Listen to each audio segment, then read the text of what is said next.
The wind howled like a banshee outside the isolated cabin, rattling the old windows and moaning down the forgotten chimney. Inside, huddled by the flickering fire, sat Sarah and Liam. They'd been on a week-long backpacking trip, seeking solitude in the sprawling wilderness of the northern Rockies. Now, a sudden blizzard had forced them to take refuge in this abandoned trapper's cabin they'd stumbled upon. The cabin was a relic of a bygone era, its log walls rough-hewn and dusty. Animal pelts, stiff with age, hung on the walls, their vacant eyes gleaming in the firelight. An unsettling silence hung heavy in the air, broken only by the relentless wind and the occasional groan of the aging timber. As night deepened, a low, rhythmic thumping echoed from the floor above. Sarah, ever the nervous one, shot Liam a worried glance. "Did you hear that?" she whispered, her voice barely audible over the wind's roll. "Just the settling of the house," Liam reassured her, though his own voice lacked conviction. He grabbed a kerosene lamp, its flickering flame casting grotesque shadows that danced across the walls. The thumping continued, growing louder and more insistent. Curiosity gnawed at Liam. He motioned for Sarah to stay put and climbed the rickety wooden stairs to the loft. The air grew colder with each step, and a faint, metallic tang invaded his senses. The loft was a dusty, cobweb-strewn space filled with forgotten traps and hunting gear. In the far corner, a heavy wooden chest sat, its brass fittings dull with age. The source of the thumping came from within. Hesitantly, Liam knelt and unlatched the chest. A wave of nausea washed over him as he lifted the lid. Inside, nestled amongst mold-eaten clothes, lay a human skull.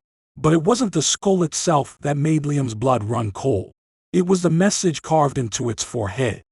"Don't wake the ones below." Panic clawed at his throat. Below, in the basement, what horrors lurked beneath the floorboards they stood on? The thumping suddenly stopped, replaced by an unnerving silence. Liam slammed the chest shut and scrambled down the stairs, his heart hammering in his chest. He found Sarah by the fire, pale and wide-eyed. "What did you find?"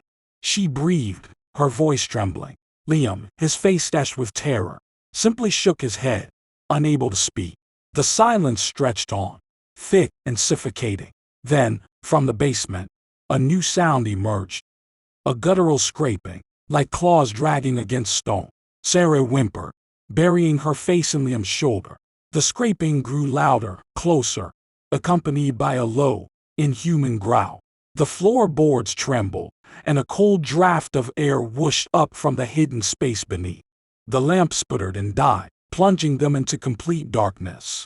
Liam fumbled for his lighter, its tiny flame offering a sliver of hope in the suffocating blackness. The scraping stopped. In the inky void, they could hear ragged breathing, wet and heavy. Something was coming. Then, with a bone-chilling shriek that seemed to rip through the very fabric of reality, a monstrous form erupted from the floorboards.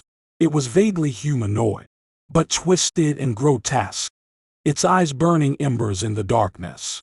Its ragged clothes hung from a skeletal frame, and its claws dripped with something dark and viscous.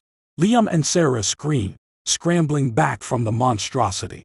It lunged at them, a flurry of claws and teeth.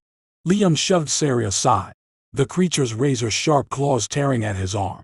He cried out in pain, the metallic tang of blood filling his mouth. As Sarah scrambled to her feet, she saw a glint of moonlight filtering through a broken window. It was their only chance. Grabbing Liam, who was now dazed and bleeding, she dragged him towards the window. The creature roared in frustration, its inhuman shrieks echoing through the cabin. With a final, desperate surge of strength, Sarah smashed the remaining glass panes and pushed Liam through the window.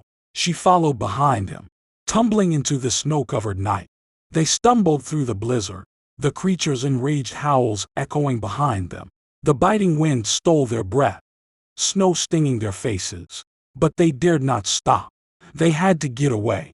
As dawn painted the horizon with streaks of orange and pink, they collapsed at the foot of a towering pine, shivering and exhausted. They had outrun the monster, for now. But as they huddled together, seeking solace in each other's warmth, Sarah knew this wasn't over. The chilling image of the creature, its glowing eyes and dripping claws, would forever be etched in her memory. They had stumbled upon something ancient and evil,